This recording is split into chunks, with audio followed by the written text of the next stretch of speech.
Buenas tardes, profesora Rosa Hernández. Con mis compañeros, estudiantes de la carrera de Terapia Ocupacional de la Universidad de las Américas, Ramón Sangüesa, Kevin Gienes y quien habla Marcela Pinto, le presentaremos el análisis del caso de Marcela Ríos. Introducción. El objetivo de nuestra presentación es dar a conocer el análisis del testimonio de Marcela Ríos identificando los factores protectores y factores de riesgo, relacionando su caso con los determinantes sociales de la salud y los derechos humanos. También la situación de discriminación, identificando comparativas entre SID y SIF según la discapacidad, abordando el caso de Marcela Ríos, según lo estipulado por Andrea Sodek con la nueva Constitución. Relato de Marcela Ríos. El caso de Marcela Ríos es una mujer de 53 años y psicóloga. En el 2009 tuvo un accidente cerebrovascular debido a su presión alta. Luego de este derrame, Marcela sufrió de inestabilidad en su tronco e inmovilidad de su mano. Marcela tiempo después fue a Santiago y tomó una rehabilitación en casa, en el cual logra tener avances significativos. Luego volvió a su hogar, en Algarrobo. Marcela menciona en el relato que pasó por muchas situaciones penosas y discriminatorias en donde se sentía excluida de la sociedad. A continuación, mi compañero Kevin Gieres. Ahora yo hablaré de los factores de riesgo y los factores protectores en el caso de Marcela Ríos. En los factores de riesgo encontramos en el primer punto los precios de los medicamentos, ya que Marcela menciona que sus medicamentos tienen un muy alto costo. Ella señala que ha tenido para pagarlos, pero si se hubiese encontrado en una situación más de vulnerabilidad, se le hubiese dificultado mucho. También tenemos la patología. Debido a su discapacidad que se creó por una hipertensión arterial, a ella se le dificulta el hacer sus quehaceres, y esto muchas veces ha llegado a que ella se sienta una carga para las personas. Mencionamos también las características urbanas, puesto que a Marcela se le dificulta mucho el trasladarse a lugares públicos, como calles, playas, etcétera, ya que por su silla de ruedas es muy pesada y a ella se le imposibilita mucho el trasladarse independientemente. En los factores de riesgo encontramos la dependencia económica, ya que por su discapacidad no puede ejercer su profesión como psicóloga, porque las personas la miran en menos y gracias a la pensión que Marcela recibe y a la ayuda económica de su esposo, puede suplir sus necesidades. Y por último, tenemos la exclusión e inclusión social en los factores de riesgo, puesto que por su condición, ella señala que siempre se siente discriminada por su entorno social y laboral. Esto lo ha llevado muchas veces a sentirse un peso para los demás. En los factores protectores tenemos en el primer punto la pensión de invalidez. Gracias a esta ayuda, Marcela se le hace menos difícil pagar sus medicamentos y satisfacer algunas de sus necesidades. También tenemos el aporte económico del marido, ya que él ha sido una gran ayuda para Marcela, ayudando a su rehabilitación y a sus necesidades. Hablamos además del centro de rehabilitación que Marcela asistió, debido a que esto fue de gran ayuda para su rehabilitación física y mental. Tal vez no sanó por completo, pero avanzó lo que su cuerpo y las sesiones le permitieron.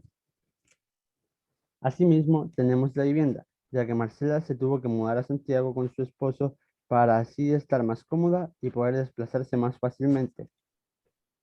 Por último, en los factores protectores tenemos su profesión de psicóloga, dado que gracias a ello supo conllevar un poco mejor la situación que vivió.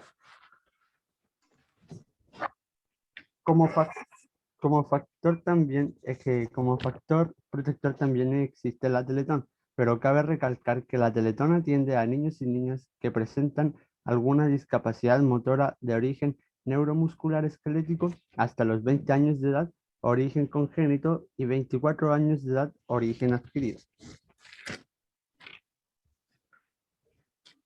¿Qué relación tienen dichos factores con los determinantes sociales de la salud? En primer, tenemos el entorno.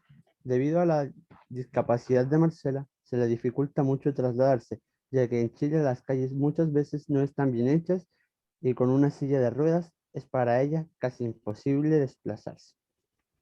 En segundo punto, tenemos a la comunidad. ya que ésta muchas veces ha discriminado, excluido y prejuiciado a Marcela. Y en tercer punto tenemos la autonomía. Marcela señala que ha perdido su autonomía y que depende de alguien que la pueda ayudar en sus quehaceres y su desplazamiento. En este caso, su esposo ha sido un pilar fundamental para ella. Debido a esto, ella se ha llegado a sentir una carga y muchas veces prefiere no asistir a eventos sociales porque parques o playas, ya que para esto necesita ayuda o si no se le haría muy difícil y casi imposible el trasladarse. Marcela señala sentirse discriminada. ¿Por qué? ¿Por quiénes? ¿Cuándo?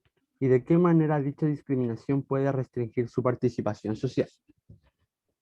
Marcela señala sentirse discriminada por la falta de educación y empatía que la sociedad tiene ante personas con alguna discapacidad. Ella se ha sentido apartada y esto la ha llamado mucho la atención, ya que relata que uno no ve las injusticias hasta que es o queda discapacitada. Marcela ha sido discriminada en todo momento por la sociedad y su entorno. Por ejemplo, cuando va al supermercado a comprar, los guardias la persiguen pensando que robará con la silla de ruedas, asumiendo que es una ladrona. También por los taxistas, ya que estos no le paran, puesto que para ellos era una molestia ayudar a subir y a subir a su silla. Para esto, para ella esto es como una burla y se siente muy humillada por dichos actos. Marcela siente rabia al no poder transitar por lugares urbanos tranquilamente por la falta de ayuda en las calles para las personas con discapacidad. Estos tipos de discriminación restringen mucho su participación social, porque a Marcela ya no le dan ganas de salir o compartir con más personas, porque se siente un estorbo y la discriminación también genera un decaimiento emocional.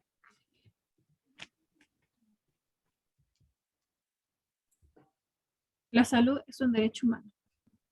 Como cita la Organización Mundial de la Salud, el derecho a la salud para todas las personas significa que todo el mundo debe tener acceso a los servicios de salud que necesita, cuando y donde lo necesite, sin tener que hacer frente a las dificultades financieras. También los derechos humanos cita en el artículo 25, número 1, toda persona tiene derecho a un nivel de vida adecuado que lo asegure así como a su familia, la salud y el bienestar, y en especial la alimentación, el vestido, la vivienda, la asistencia médica y los servicios sociales necesarios. Tiene asimismo derecho a los seguros en caso de desempleo, enfermedad, invalidez, viudez, vejez u otros casos de pérdidas de sus medios de asistencia por circunstancias independientes de su voluntad. La salud es un derecho humano desde cuando nosotros nacemos. Desde el rol del Estado como garante de derechos es fundamental a la hora de acceder a un sistema de protección de la salud que nos ofrezca a todas las personas las mismas oportunidades de grado máximo de salud que se pueda alcanzar. Análisis comparativo entre CIF y CIF. La Clasificación Internacional de Deficiencia, Discapacidad y Minusvalía pertenece a una familia de clasificaciones desarrollada por la Organización Mundial de la Salud. La CIF ve la discapacidad como una limitación o privación de una actividad debido a una deficiencia y solo se enfoca en lo personal y a lo que se limita a la persona, agregando que su deficiencia es debida a una clasificación de enfermedades. También encontramos la Clasificación Internacional de Funcionamiento de la Discapacidad y de la Salud. Es diseñada con el propósito múltiple para ser utilizada en varias disciplinas y diferentes sectores. La CIB entonces ve la discapacidad como una limitación, pero también observa la capacidad y las cualidades de las personas. Y el componente no consta solo de la enfermedad, sino de la salud o el bienestar de la persona. A continuación, analiza la situación de Marcela con las nuevas propuestas para la Constitución en torno a la discapacidad. Número 1, garantizar el derecho a la vida a las personas con situación de discapacidad. En una de estas, como ejemplo, de acuerdo a lo señalado sobre la Constitución chilena, que permite declarar interdictas a personas con discapacidad, es una vulneración a los derechos humanos, discrimina y pierde el derecho a tomar decisiones, sus derechos humanos, etc. La interdicción, como una de ellas, debería de implementarse de manera profesional, no que cualquier juez pueda declararla. Debe haber un comité especializado para determinar a una interdicta, ya que la mayoría de los casos, personas con situación de discapacidad, que son autónomas, pero que fueron declaradas interdictas, les afecta su calidad de vida, porque no pueden tomar decisiones por su cuenta en ámbitos laborales, educacionales o ocupaciones en su vida diaria, en la cual ya declarándolos es irreversible para cambiarlo. Entonces el Estado debería garantizar en la Constitución nueva el derecho a la vida a las personas con situación de discapacidad. Número 2, garantizar el derecho de la educación, cupos de inclusión en la educación regular, al igual como lo hace la ley 21.015 de la educación y laboral. ¿A qué me refiero con esto? Que hoy en día estamos bajo la ley 20.015, pero en ámbito de discapacidad se encuentra que es una ley segregada y excluyente, porque no hay equidad en la educación, en el cual, en el caso de Marcela Ríos, ella menciona sobre la discriminación, donde hace énfasis que es un problema de la sociedad, pero netamente por la falta de educación, porque no todo ser humano sabe convivir con una persona en situación de discapacidad. Entonces, si habría una educación inclusiva, todos podrían compartir, tratar y valorar dignamente, sin excluir a las personas con situación de discapacidad, tratándolo por igual. Número 2, garantizar el transporte accesible para todo Chile. Transporte hoy en día, solo algunas regiones, ciudades, cuentan con transporte accesible para personas con situación de discapacidad. Ejemplo, el Biobús de la región del Biobío, ciudad de Concepción, donde solo en la ciudad cuenta con esta herramienta de acceso para personas con situación de discapacidad, en la cual en la realidad de Marcela Ríos no cuenta con transporte accesible. Hay discriminación, donde le cuesta mucho el desplazamiento de un lugar a otro.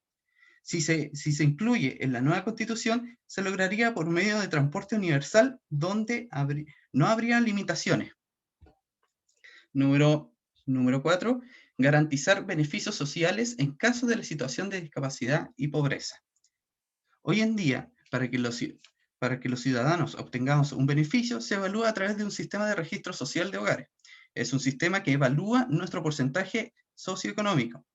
Lo que se busca con esta implementación en la nueva constitución es que los beneficios se obtengan de manera universal, sin que se midan las condiciones económicas, ya que hoy en día las personas se empobrecen para postular y obtener los beneficios. Como conclusión, las fortalezas y aspectos a mejorar. En fortalezas del equipo siempre hubo la comunicación. Otro de lo que cabe destacar, el trabajo en equipo, la responsabilidad y la empatía.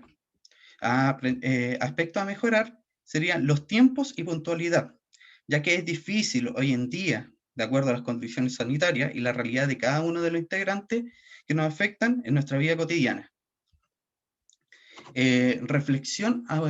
Aprendizaje obtenidos en la unidad 1. En lo que aprendimos como en la unidad 1, en participación ocupacional, como grupo, es que como profesionales adquirimos nuevos conocimientos en donde podamos identificar y aplicar los determinantes sociales de la salud, la clasificación internacional de funcionamiento de la discapacidad y salud, los factores de riesgo y protectores, los derechos humanos y derechos de la salud por la Organización Mundial de la Salud.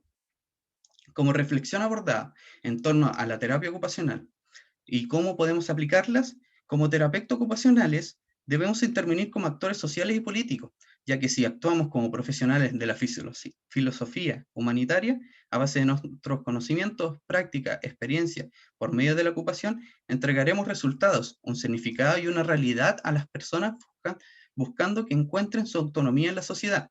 Así también avanzaremos e impulsaremos la igualdad y equidad en las condiciones de personas con discapacidad, ya que hoy en día nuestra actual constitución no asegura la rehabilitación a las personas con discapacidad o en situación de discapacidad de forma universal, no garantiza los derechos humanos, la seguridad y la educación, entre otras.